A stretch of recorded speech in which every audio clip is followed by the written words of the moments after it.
expose the private IRS, or the collection agency for the private Federal Reserve. And but he's in prison for that. But then all these politicians, they don't have to pay taxes.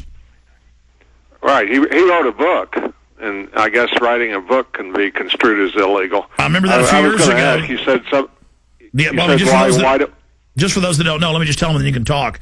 Okay. The judge ruled that he's not allowed to sell that book. So, yeah, burning books, basically. Go ahead. Right. He wrote the book, and now he's got to do jail time. You'd ask, how come we aren't getting any prosecutions? I would submit to you that that's one of the reasons that federal employees, our public servants, are so busy prosecuting people for writing illegal books that they don't have time to prosecute any politicians or any Wall Street criminals or anybody like that. Well, yeah, I mean, the government exists now as a rogue institution to protect the criminals that run the government. The last guest that you had on, I hope maybe you can get the silver and gold guy to send him a copy of Jekyll Island, because I wondered when I heard him say that buy the bad loans, I wrote it down, from the banks so that they'll be comfortable loaning. Well, they create money out of bookkeeping entries. I mean, why would they be uncomfortable loaning? Look. That last guy is pure establishment. We had him on to see if he'd, slip up and say something about... we need him.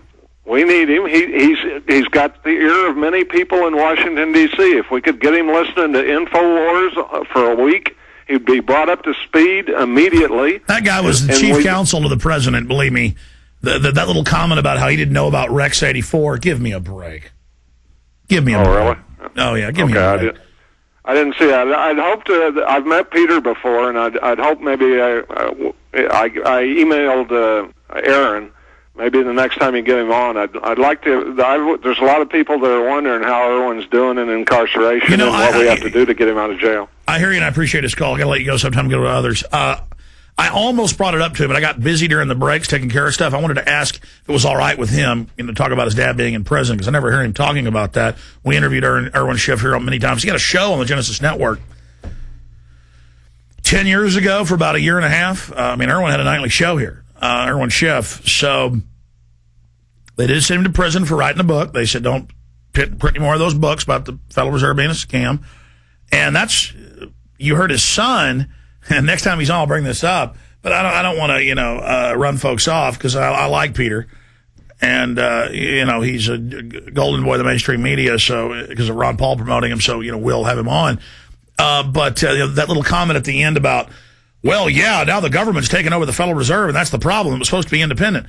It is the government. Private corporations act as governmental powers throughout history. They're as big as governments. And it's controlling our government, not the other way around. And now the government is just massing more powers and handing it over to the Federal Reserve through the banker bailout bill.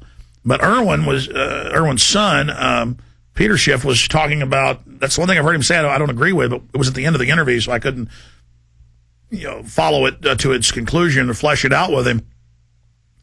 Because, the Federal Reserve is the source of all the problems. Peter's a smart guy, though. He knows all about this stuff. He knows that by not going into those areas, he can still get on the media and talk about the basic facts against the bailout and the rest of it. So we appreciate him coming on. Let's go ahead and talk to Ryan in Illinois. Ryan, you're on the air.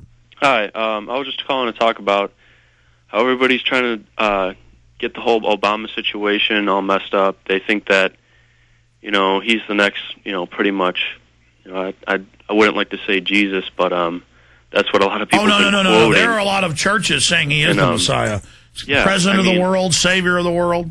Yeah, but most of the culture that I'm an artist myself. A lot of the culture have basically accepted him for, whatever it seems, and nobody's really paying attention to any of the policies or anything that's going on.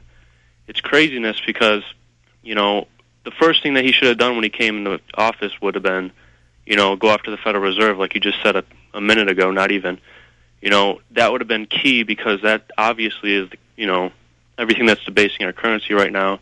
Why wouldn't you have the ability to just say, he's trying to play off things like how, I don't know if you read this, he was trying to take away all the gifting to all the politicians and the head people.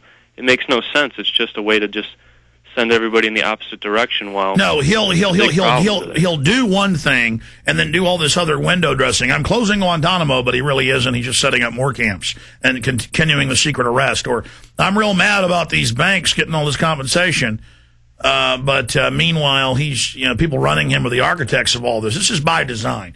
They did everything they could, all these administrations, to deindustrialize the country, to get us totally in debt, and then pull the rug out from under us. It's all staged.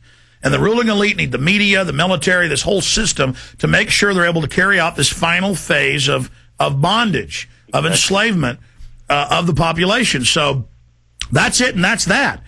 But I appreciate your call. Good to hear from you. We're moving along here. Michael in Illinois, you're on the air. Alex, I just wanted to comment on your last caller. I'm an economics writer myself.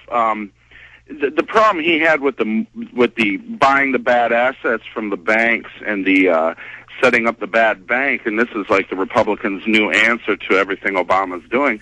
The problem with that is it leaves us in the same mess we're in now. It doesn't get us out of the mess. All it does is it creates the new bubble. We'll never get out of this mess. Yeah, there's more than one way to skin a cat, and all the things they're doing expand the power of the criminal bankers that engineered all of this. Absolutely, and they're greedy, control freak.